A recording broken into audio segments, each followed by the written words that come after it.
Manamafy ny tokony ampiarana ny sorodalana ary amoaka ny gadra voasazy tao anatin'ny raharaha samihafa mifandraika tamin'ny taona 2020 ny fianakavian'ny gadra politika mitondra fanazavana sy ny tsara ho fantatra mahakasika an'izay moa ny maître Nour Rabe Mananjara mpisolo vava ho an'ireo gadra noho ny raharaha bomba teny amin'ny Banisy teny amin'ny FIGN teny.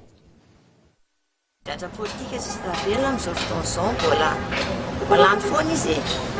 tsisy mijery tsisy manina fa dia hatramin'izao dia mbola any teo zany 20 mai misy anniversaire atao hoe anniversaire moa ilay izy efa 3 taona zany ny FIGN mbola tany foana tany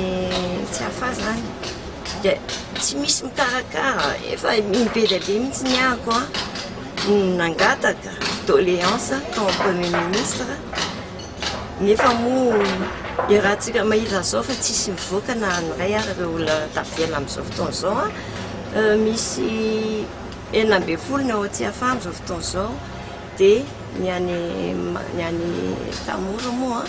misy anakefatra anisan'izany colonel Diatifara dia colonel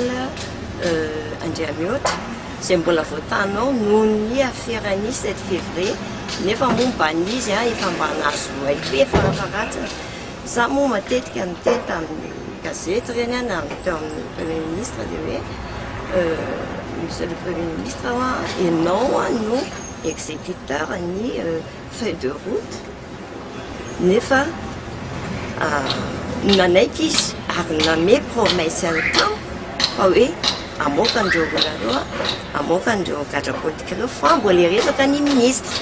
kanefa le ministre hatramin'izao moa efa nandefasany taratasy efa nameko anareo iny le taratasy hatramin'izao mbola tsy nameny foana tsisy valo mihitsiny fa mangataka zany misy adressé un premier ministre zany mba hoe avoa ireo olona reo monsieur le premier ministre et non l'exécuteur vous êtes l'exécuteur de la feuille de route c'est ce que vous avez dit vous m'avez promis et non monsieur le premier ministre et non moi